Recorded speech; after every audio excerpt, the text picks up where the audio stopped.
Hello, hello, hello. G'day, how are you? Okay, how are you? Spectacular. Spectacular. Mm, Yeah. the same as always. Yeah. Ah, so what So what's makes new you and exciting spectacular? in your world? Hmm? Oh, no, you really, really, really don't want to know. Okay, so what's Why? what's Why? spectacular in your world? Oh, spectacular. Oh, still alive, still breathing, still able to walk. They're all Okay. pretty good things. Yeah, okay. Yeah. Free especially. Yeah. Yeah, yeah. Yeah. Yeah. Oh yeah, doing okay. Nothing too exciting going on, but Hmm. just doing okay. Okay. Okay. Mm. That's good. How's it at work? All right. Um, yeah, it's sort of a funny environment at the moment. It's sort of you get some days where you just don't have time to sort of scratch yourself, and then other days there's just nothing much happening. So Yeah. Yeah. I do sense though that things are like overall, softening a fair bit. So Oh, what? Sorry? softening. Softening. Hmm. What do Hmm. you mean by that? Oh well, not as much business activity going on. Oh, okay. Right. Hmm. Okay. Hmm. Okay. It must be an Australian phrase. Yeah, I guess it probably is actually. Now you mention it. Yeah. Yeah. Hmm. Okay. Yeah. And So what's you on your you mind? What's on your mind? You tell me all about you now. You've heard enough about me. What's going on with you?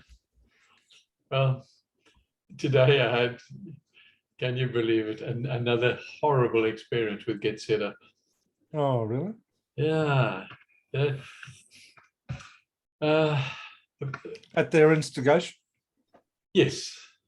Hmm. Okay. But let me tell you what it was because it's uh, I want to make you think about a different direction. I was up, before 5 as usual this morning and settled down and started doing some researching, knowing that my first class was 8 o'clock. Okay. It had been Wednesdays and Thursdays, right through March, it had been 8 o'clock. Hmm. In February, it had actually been 9 o'clock. And um, I asked for it to be changed so that it could accommodate Sue with picking up grandchildren and taking them to school and so on, Hmm. and giving her a later slot. So I'd been used to it at 8 o'clock. Okay. But today I launched my class, what I thought was 15 minutes early. Okay. Hmm. But they had changed my time and they'd made it 7 o'clock. And what they didn't tell you? And they didn't tell me. Oh, goodness gracious. Didn't tell me. I went into the class and suddenly in my own class. And there I am talking in my own class. Because it had been 7 o'clock and I hadn't come in at 7 o'clock or soon after, the technical assistant had notified somebody in Get Set Up. I've never heard of him, by the name of Christian from America, and they found a recording, and they played the recording. Nobody thought of perhaps trying to contact me, Hmm. trying to find out what happened, or am I okay or well or whatever. Hmm. Hmm. Um, and so when I launched, I went in, and there was my class going with this recording, and yeah, so that was like absolutely, I couldn't understand what the hell was going on. And Hmm. then I went back to my dashboard and I saw the time was 7 o'clock, but the class should have been launched at. Um, and I work very religiously. When we finalize the classes, I go to my physical diary And because I've always got that open with me, and that's my sort of reference. Okay, so I write them in there, the times, and if there's anything particular that for that class that I suddenly thought I must do or something, I'd write it in my diary, and I'd written it in. It was 8 o'clock. So somewhere between the scheduling of the classes and this moment, somebody in their wisdom had changed it to 7 o'clock.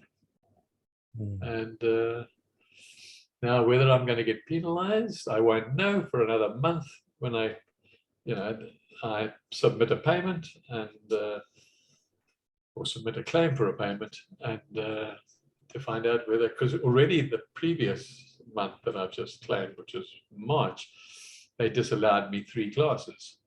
Okay, just disallowed me. Okay. And they just take even though you've done them. No, well, yes and no. Okay, the one that they cancelled, which I knew about before the class, I presented the class, they had just cancelled. No reason why, and I told you about that one.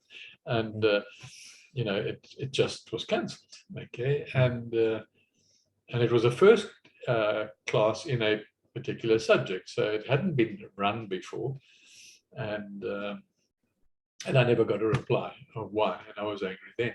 But there were the 2 other classes I never got paid for were 2 classes where nobody attended. Okay, I prepared the class, I launched the class, and according to what I've been trained, I had stayed in the class for 10 minutes and nobody arrived.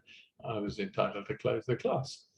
But this new arsehole that's now started on Get Set Up, between somewhere and somewhere, but underneath Stanley, said that's the rules of Get Set Up. If you don't present the class, you don't get paid. So I said, that's fine. Okay, next time when there's nobody in there, I will present it. Okay, I'll present it to nobody. But certainly not to be paid. But anyway. So that wasn't like, and this morning was a shock to my system, absolute shock to my system. I think, what's going to happen next? What's the next thing? So have you checked the schedule to see that all the others are still where they should be, or have they been moved around as well? Or? No, you see, some of them had been moved around, which I knew about because I was asked. They didn't want us clashing with the exercise class in Eastern Australia, and with the time changes, there were some clashes, and so I had agreed to have the time changed because it didn't really make any difference to me. But they hadn't asked about that one. They hadn't, that one they just did without telling me. So I didn't have any reason to go and have a look even, because I've got it in my diary, it's scheduled, it's there. Okay. So, and the ones that they had changed are correct in my diary now for, let's say, next week. But anyway. So what was the recording? Like, was it a previous class or something? Was it? It was the same class, but that I'd done the week before. Yeah. Okay. And so yeah. Anyway, one of those. They're getting harder and harder to work with, aren't they? Very much so. Very, very much so. But anyway, I'm spending now a certain amount of time, because I'm still preparing for my new classes later in April that I haven't yet prepared for. So I'm still spending time on preparing Get Set Up, and then of course next month my numbers drop to 5. Okay, and then my preparation will be less. Okay, but I'm spending a little bit of time every single day on the new business. And so talking about the new business, I can't remember what your answer was when I asked you, which app do you use to edit your videos? Okay. But I did a lot of research, and it was really quite tiring, because there are so many editors out there, video editors. There really are, and everywhere. yeah. Now, even Google has a video editing. Yeah, I think, and even in YouTube itself, there's a video editor. So, yeah, but the YouTube one is it's not really an editor. You can just basically chop and do very fundamental issues. But then, as soon as everybody who has a really good video editor says it's for free, okay, and that is what's so free, and it's not. You see, they saying it's free to try. That's really what they're saying. But when you Google free video editors, they come up, and even when they're busy talking to you about it or explaining it, they don't say that it's a paid thing. So that's why I said it was time consuming. But anyway, in the long and short of it, I decided to use OpenShot. It's open source, and it seems simple enough for me to use to start getting going, particularly. Okay, and it certainly doesn't have the functionality that the expensive ones do, but I don't need that sort of functionality. I just need to be able to, when you merge a couple of clips together, it must merge nicely, and OpenShot does that well, and put titles in and things like that, and endings, and to throw some banners if you want to do that. So it does all that sort of fundamental stuff, and but I've still got to get into it and learn a little bit more, and then that took me all the time on the one day to find that the next thing that I was looking for was a sort of again, I wasn't quite sure what my needs were, but a CRM, some sort of customer relationship management database where it's quick and simple, just the next level away from doing it manually. Okay, you know what I mean? And so I thought, okay, let me start looking again. And oh my goodness, again, just so many of them, the same sort of problems that I had with the video. And then I listened to a couple of people on YouTube who were comparing a group of them. Okay, and I got some sort of a certain amount of clarity, but there's just so many. So it's still, I thought, where do I go with this? Okay, and then I downloaded one, which was free. Okay, and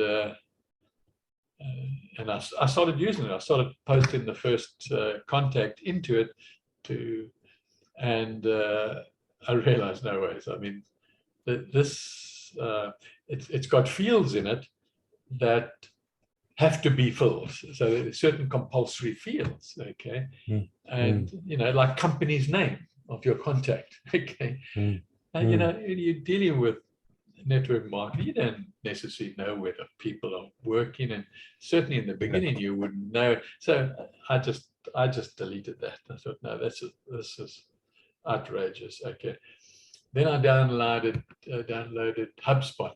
They've got a free version. They've got really expensive 2, 3, and 4th versions. I mean, their cheapest paid version is about $100 a month. Okay, then they go up to nearly $1,000 a month. Okay, but their free version looked good to me, so I downloaded that and I started posting, and I found the same problem with that.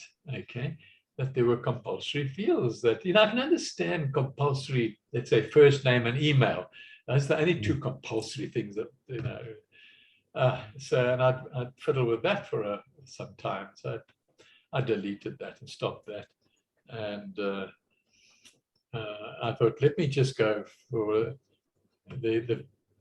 what appears to be, from the videos I was listening to, the simplest and the free. So I eventually downloaded that before I went to bed last night. I haven't had a chance to have a look at it, but we'll see how that goes. And so yeah, that's really how my business. It's the business is going, okay, in the sense that every day something's happening, and so I'm not over bothered about get set up. It hits me hard when it happens.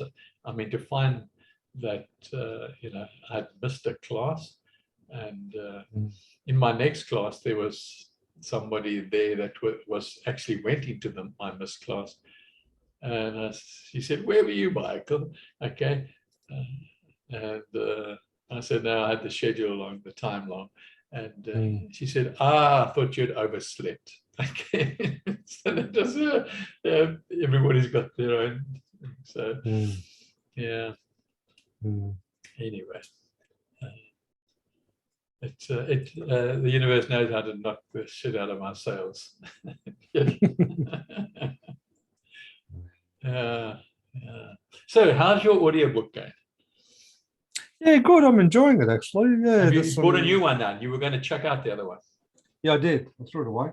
Yeah, okay. And I've gone back to an author that I, quite like. It was one of his first books actually, written I think in 1940. I think it was written. So okay. But it's interesting. Like, he's got some really interesting perspectives. It's a very philosophical book in the sense that it discusses, different lines of thought.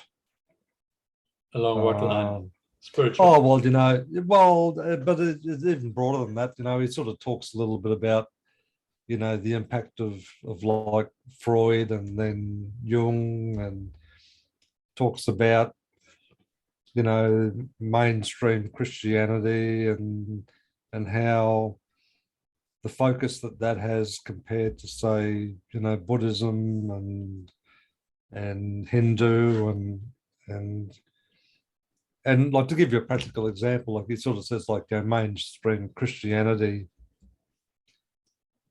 basically had the tenet that, everything in creation was for the benefit of man. Yeah. So whereas if you contrast that to, say, different lines of Buddhism and certainly Hindu, it's just, man is just, another in the multitude of sentient beings in the universe, so there's nothing special about man as such, so yeah. And just contrasting the different lines of thought. And when he was talking about, the psychologists and that sort of thing, like there was a bit of discussion around, for example, people, particularly who've followed like the mainstream Christian sort of upbringing, these sort of little bit generalization, but hold the view that spiritual related issues are non-physical. Whereas if you contrast it to, say, like Hindu and that sort of thing, they absolutely say that the physical realm is a spiritual realm. So it's sort of a like contrasting these different perspectives and not at all making any sort of call about one being better than the other, but just sort of saying, well, there's this other point of view over here, and then there's this other point of view over there, and then there's this other point of view here, and and bear in mind, I think when he wrote the book, he wrote it for an American audience as well. Yeah. So he was sort of trying to provoke taking a broader view, as well. So, but there's some really interesting, thoughts there, and every now and again he'll just make there'll be this little phrase, he'll say, like, one that sort of struck me last night was that life is what is coursing through your physical being. Like I just love the imagery Okay. associated with that. Okay. And of course, when you sort of think about those words, it sort of takes you a step out of thinking. It's just that whole physicality of being, but that the words that you and I would use is that that spiritual energy which just courses through your being, and you don't have to make it mean anything. You don't have to think about it. It just is. Yeah. So Yeah. so Okay. I'm sort of finding it quite interesting and enjoying those sort of fairly unique perspectives, because when I sort of think back to, like, and then I actually don't know why I felt surprised, but like then you sort of think, oh well, the sort of thinking, Western thinking, like from the 1940s, which would typically be quite a narrow view, but he, yeah, a lot of what he debates is equally applicable to. What's the dog doing? Okay. Go and have a look. No, she's right. Equally applicable to modern thinking. So, Yeah. Okay. but it shouldn't surprise me, because a lot of those sort of topics are really timeless. So. So this time you've chosen well, a good book. Yeah, well, that's right. Tried and tested. So Yeah. and I really enjoy listening to it too. Because I get so annoyed, if I ever turn the TV on, or if I'm listening to just radio and stuff, I'm thinking, oh my goodness, what's this rubbish? Yeah. And it's sort of funny, because my observation is I see a lot of that media influence, like even when I'm interacting with people, on the phone and stuff like that. You just listen to the words they use, and I'm thinking, oh goodness gracious, like, why are you saying that? It's just there's it's almost like an aggressive undercurrent. It's this sort of like provocative, looking for an argument, and every opportunity sort of thing. Right. So which I suppose is a bit like what politics is like, isn't it? So yeah, and also your own direct experiences with certain individuals and get set up. They're always looking to twist your words and all that sort of nonsense. Trying to harm and everything. So yeah. There's a lot of that around in the world, but yeah. And in fact, the other sort of thing he was talking about there, even tonight, just before I turned it off, he was talking about this idea of, not of the world, but in the world, and he was sort of observing that, with some religious perspectives, that can be quite cruel for some individuals, because it sort of like invokes guilt and all sorts of negative emotions when they can't meet that ideal, so so it's sort of interesting, and I can sort of see, and it's like one of the paradox. This is the other, his definition of a spiritual paradox is a truth standing on its head trying to be noticed.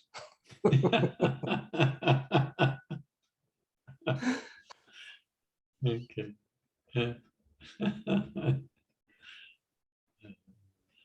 But no, I'm enjoying it, so it's good. Okay.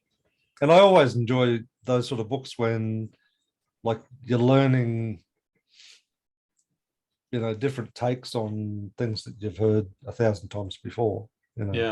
just from a different angle. But it's just some of those subtle nuances. Just think, yeah, that's important, you know. So, Yeah. Okay. and I think ultimately, you know, a lot of sort of where he's leading to in this is, you know, like, what does it actually mean for people? Like, you know, some people say, oh, you know, being spiritual means you're a good person. And you're saying, oh, does it? Oh, I didn't know that. You know, or why would that be? Why would spiritual be mean that you're a good person? You know, so so it sort of very much questions a lot of things that some people just trot out, you know, without even thinking about it. You know, so yeah, right. And I suppose the question he's sort of coming from is, well, what does it actually mean to be a spiritual person? You know, and he often says, well, you know, well, a lot of spirituality is an internal process. You know, like from an individual perspective, it's an internal process. And for some people, that internal process does manifest itself in certain ways in their outward expression, but not in all ways. You know, so what you're saying is, if you ask the question, what is it to be a good person? Okay. And what is it to be a spiritual person? Okay. The two must surely come out with the same answer. Okay. Because you can't really be a good person by being not good. Okay. And good then defines as your outward actions. Okay. Good, definitely. Spiritual person, of course, I guess, is also outward actions, but including inner, not actions, but yeah, but inner judgments and yeah, it's hard to know. Like, I mean, you'll always find examples, like, you know, say, for example, some of those Eastern mystics, you know, who might spend a significant part of their life in isolation, just meditating. So are they a good person or a bad person? Well, where's your measuring stick, you know? So, yeah, but then you're not particularly thinking about them sitting meditating. You're thinking about them maybe when those times when they're not meditating, they're eating or going for a walk or something, you know, and they interact with people. How do they interact? Yeah.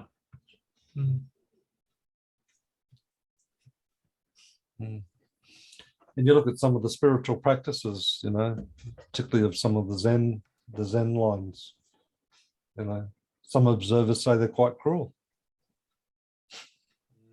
But again, compared to what? And that's always the key question. Compared to what? Yeah. You know, some cultures, they have parts of their culture which other cultures perceive to be, you know, barbaric or cruel or puzzling or sexist, you know. So, yeah.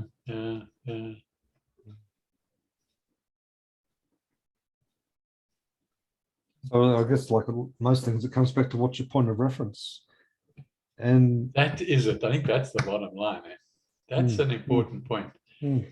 What's your you know, point like, of reference? because the sort of analogy that he made when he was sort of talking about some of those things was, he says, if you look at, say, the Big Dipper in the sky, you know, that star pattern, and if you were to have a conversation with an alien from a different part of or another galaxy and say, oh, well, the Big Dipper looks like this. Well, of course, the alien's going to say, well, not from where I am. Yeah. You know, and there is no absolute point of reference, you know. So. It's at the point of the viewer. You know, so, and I guess when you translate that sort of thinking into, you know, what's spiritual and what's not spiritual, or what does it mean to be spiritual, or what does it mean to be a good person, or what does it mean? It just depends on where you're looking from, I guess, isn't it? You know, so. Yeah, and it depends on your religious upbringing, I guess, or your condition, your religious conditioning upbringing. Because one of the throwaway comments that he made, and I think he was quoting like a fairly ancient sort of philosopher, is that, you know, too much religion is not a good thing for you. No, because it's too much structure, isn't it? Yeah, it's too much structure. And if you go back and look at some of those, you know, so-called reformists and stuff like that, you know, like, you know, the early Catholics in Spain, you know, like the amount of murdering and pillaging and goodness knows what in the name of their religion, you know, was horrific. You know, so. Yeah. But for them, you know, the perpetrators of it, they probably thought that they were being incredibly spiritual. You know? Yeah. So, you know, like, and then just for me, it was just sort of really, it really sort of was a little bit like an aha moment in the sense that, well, that's a really good point. You know, like, what does it actually mean? And overlaid with the fact that, you know, we do have volition, that we're free to make decisions, you know, and hence karma and stuff like that. It really does mean that, hey, there's a big responsibility that is attached to this. And those decisions can be guided by, you know, religious teachings or spiritual teachings or moral teachings or all sorts of things. But that's all they are, is they're guides. Right. Yeah, which our religions are meant to be as well. Yeah. And it sort of reminded me a little bit, you know, like, you know, as Sadhguru has said on a couple of times, he said, you make a decision according to what needs to be done at any point in time. And that's it. You know, it's not about, is this right compared to, or is it this, or is it that, or whatever. It's like, what needs to be done right now? Yeah. Right. You know, and that's the compass, you know, what do we need to do, you know? Right. And to be honest with you, you know, like when I think about, you know, like environmental change, you know, climate change and natural disasters and those sorts of things, I think we're going to be confronted with more and more of those sorts of decisions in our day-to-day living. You know, what do we need to do?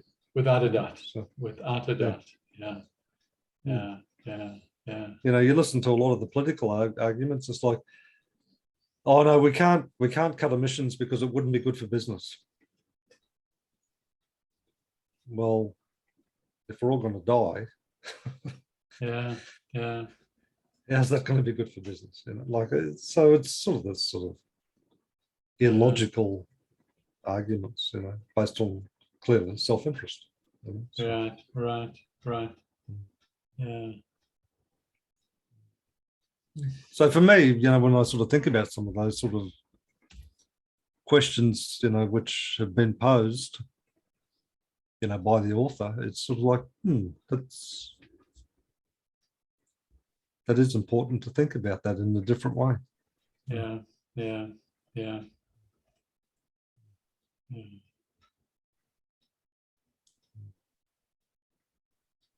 You know, so some religions would have you believe that pleasure is not a good thing. I agree. But we know in, you know, in terms of living in this realm of existence, that your outlook, you know, when you experience a pleasurable environment, whether it's a beautiful garden or whether it's an interaction with another person or an interaction with the dog or whatever, you know, that it makes, you know, your response to that is a completely different response compared to one of denial, you know. Yeah, yeah, yeah. And it does depend, as you say, on how you were brought up, really, how you were conditioned through your religion. Well, that and how you think about things today, you know, Yeah, which is probably yeah. the more important thing. Yeah, yeah. But often those things about how you think about today are so ingrained. Mm. You know, Mm. you know, I think of certain nationality of people who, you know, historically, you know, my dad had really negative feelings about. And then in my adult life, I had negative feelings about them. Okay. And now I confront them and get set up. And it like reinforces those feelings. So you have sort of prejudices and so on that go back, goodness knows when. And you know, use the current situation to say, justify your thinking and your you know what you inwardly are thinking Oh, about. no, I know what you mean, because I mean I was brought up in the in the childhood when anything Japanese was just taboo. Oh, okay. Jap junk. Well, it was not only that, but I mean it was driven by the fact that Mum's father died as a prisoner of war in a Japanese. But it was just like, we don't want any of that stuff. We don't drive Japanese cars. You don't buy Japanese this. You don't. You know, they're horrible people. They're rah rah rah. And that's how I was brought up. And it wasn't really until I was an adult and, you know, had my own direct experiences that I thought, well, this is a nonsense. Okay. This is a nonsense. You know, it's oh, a different you were culture good for to see sure. that it was nonsense. You know, mine had always sort of continued to build on it. Okay. Yeah. And my personal experiences were so yeah. Anyway. But that's the brief nature of this happening, isn't it? You know. So, yeah, it is, and it, you know, in a sense, it's subtle, but you do think about it, and you can think about your thoughts. Okay, and well, you know that forum that I've talked about a few times. You know, that gratefulness forum. You know, like today's question was, if you knew that you were going to die in 12 months' time, you know, what would you do? You know, and what would you do differently? Yeah. Well, not even differently. It's just, what would you do? You know. Okay. And lots of people's responses were everything from, you know, I'd clean out my wardrobe to I'd prepare my children to whatever, you know. But for me, it was like, well, it's a myth. You know, we don't know when we're going to die. Yeah. No matter who tells you. Yeah. And the idea that death is the final thing is a nonsense, you know. So, Yeah. So it's not my truth. Yeah.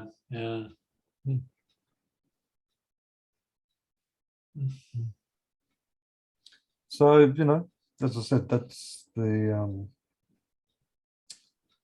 invitation to think about things, or even to see things as they really are. And that's a constantly evolving idea as well, you know. What is?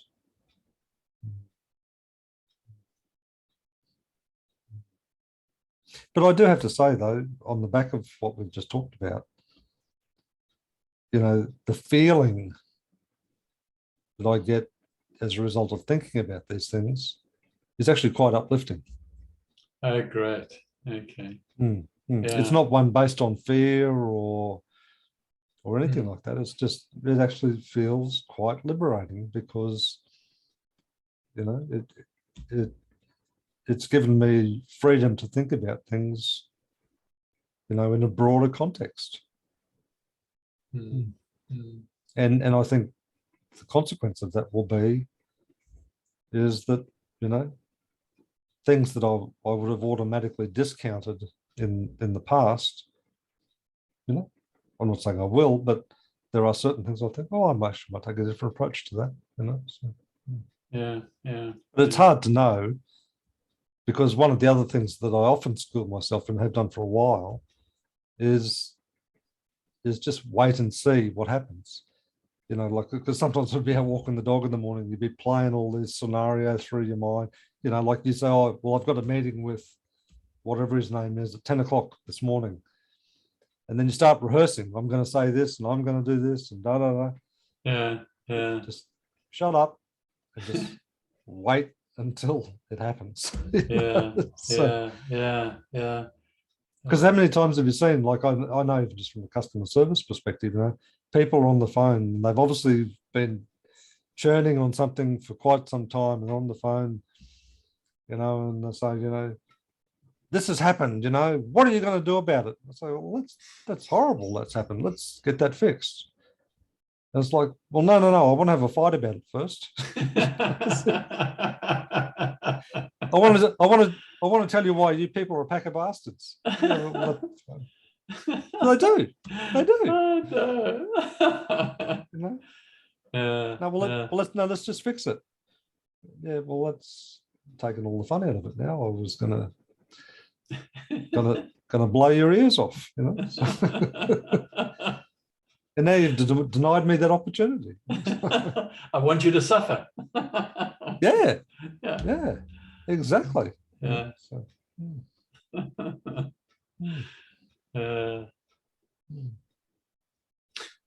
and in some ways, that sort of strange mindset permeates itself in lots of different ways, like road rage. Yeah. You know? Oh, you just cut me off. You just Yeah. cut me off. So what? Yeah. I'm going to make you pay for that. You know, Yeah. I'm going to abuse you, or I'm going to ram into the back of your car, or I'm going to, whatever. Yeah. Shoot you in the face. Yeah. Okay. And I mean, I'm sure you have too. I've seen it play out in front of my eyes. Okay. Yeah. And the triggers can be, oh, you waited 5 seconds too long at that green light. Yeah. Or you turn in front of me without looking, you know, and I had to put on brakes. Yeah.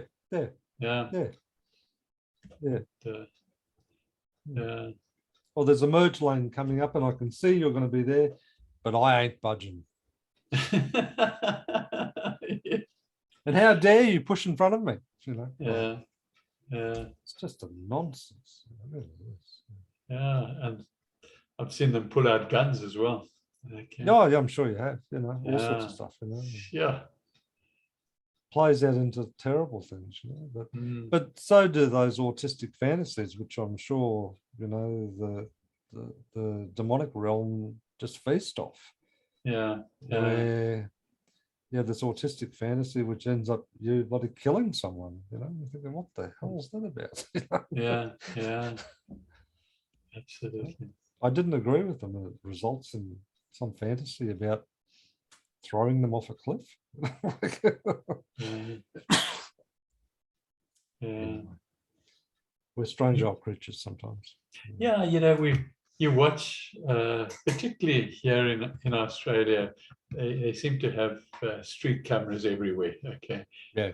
And so, you know, somebody beats up somebody else on the pavement or in their car or something, and it's caught on this video. I mean, and you look at it and you think, you know, what's going on? Okay, in that person's head. Okay. But yeah, as I think the key word you used there was demonic. So just get possessed. Some of them are pre-planned, so it's not alcohol. No, well, that's right. I mean, I was following a young guy home there tonight, you know, and he was just a really erratic driver. He wouldn't indicate, and he would speed up and slow down, and you know, and you know, you just look at other drivers around them, and they're all getting antsy and aggressive and stuff. I'm just thinking, let him go. Yeah, absolutely. You know, let me slow down. Yeah, just somebody behind you gets fed up because you slowed down. Yeah, it's just like, let him go. Like he's just a danger. Why would you want him to be in his vicinity? So yeah, but it's no, like, I'm right. He's breaking the rules. He needs yeah, to be punished. Well, yeah. tell that to the tow truck driver when he has to tow your total Yeah. car away. Yeah.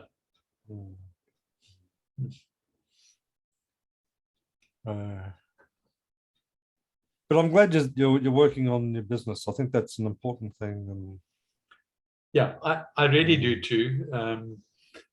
because I think I'm assuming, but I can almost be certain of it, that the way you feel when you're working on some of those elements of that business, it must be a relief from the stress of the other nonsense, So it's actually quite interesting. You talked earlier about how you felt, and when I do anything that allows me to think about that business, okay, whether it's looking for an editing program or a CRM or perhaps writing something, I feel good. Okay, I really do, and absolutely, if I'm thinking about get set up, and generally now, I used to get very excited about researching and so on. Now I do it because I have to. Okay, and there isn't that feeling behind it that there used to be. And now I've got to really discipline myself to still keep to my integrity, still do the best that I can do while I'm doing it. Okay. And so, yeah. But changing the subject, Sue and I this afternoon, again, as we do every year, had to apply for our Australian visa. Oh, okay. Yeah, that's And back again. yeah, and it took us 4 hours this afternoon to do it online. Okay, we had to do 4 it hours. separately. Yeah, she did it on her computer and I did it on my computer, and we put the thing together. But what really disappointed us was at the end. Before you submit it, you now got to pay for the visa. Okay. And last year, it had gone up. It was $400 for each of us. Okay. Today's was just over $1,000. Each.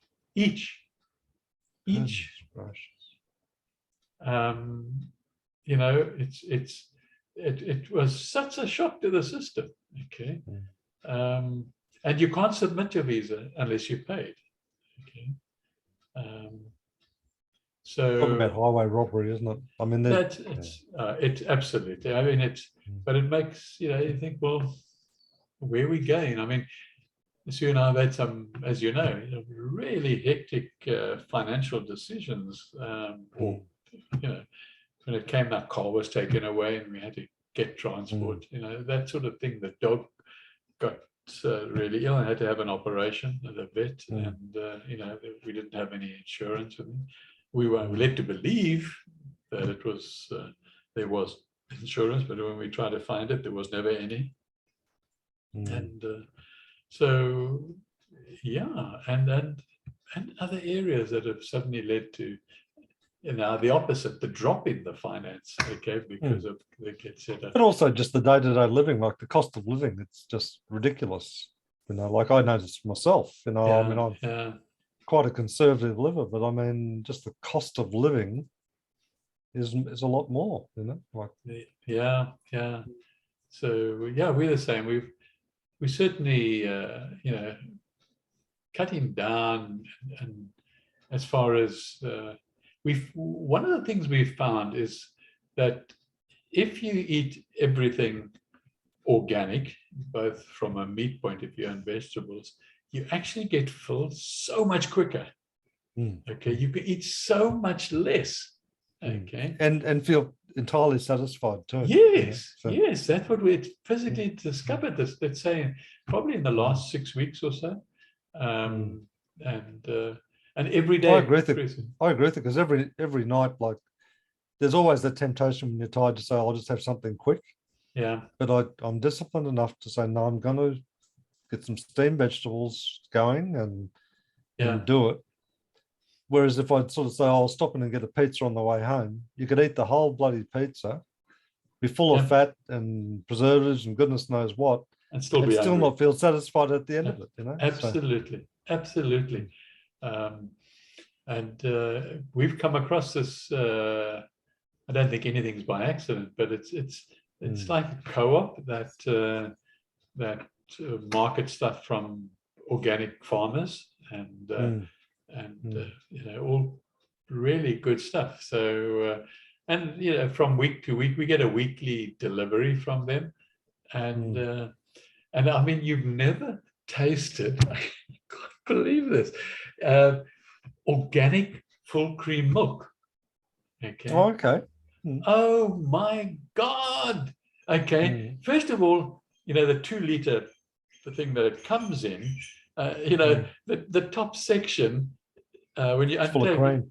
It's chocked with cream. Absolutely chocked. You've got to get a teaspoon and dig a hole through to get the milk. You know, it tastes good. It's just unbelievable. There was a place, it's probably about 30 kilometers away. They used to make their own butter. Okay, yeah. And I'll tell you what, it was so delicious. You could almost sit down and just eat the butter on its own. Yeah, I can believe that. Yeah. Okay. These people make their own yogurt. Okay. And it's really, it's absolutely outstanding. Yeah. And then of course they sell cream as well, organic cream. It's to die for. But that's the thing though. But I mean, and they even say, like, you look at some cultures like, you know, the French, who have an enormous amount of dairy in their diet. Yeah. But it's not a fattening thing because of the natural nature of it. You know, it doesn't have, you know, all those artificial additives and preservatives. And, that's what's fattening, is those artificial things. Yeah. And it's grown in a natural environment, you know, so everything about it is quite natural. So it's not going to, you know, automatically, you know, make you chunky just because you've had it. So yeah. And you think about some of those highly processed, like milks, for example. Yes. And you think it's not milk at all; it's just white liquid. You know? Yeah, absolutely. All the goodness has been taken out of it and radiated and whatever else. Goodness knows what. Yeah. So it's quite interesting that that the universe has sort of exposed us to this particular way, because it's certainly, even though you pay a little bit more, I guess, than that you eating substantially less. Exactly right, and substantially better too. You know. Yeah. So, yeah. And you're filled, and so you feel a lot different as well. So well, that's one of, you know, in some respects, almost like a consumerism trap, isn't it? You know, like, if you say to yourself, oh, you know, we're going out, like you did, you know, last year sometime, I think it was, or maybe the year before, we said, oh, well, we'll just duck in and have a bit of McDonald's for lunch. Yeah. You know, you paid for it for 3 days, you know. So that's right. You know, you might have only spent a few dollars each, but you certainly paid for it. You know, so,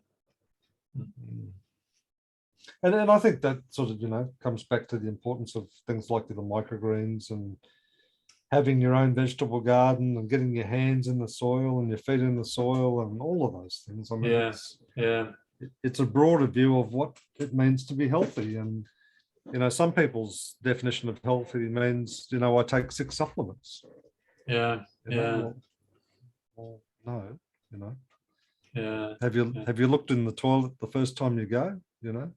Yeah. It's all your supplements right there.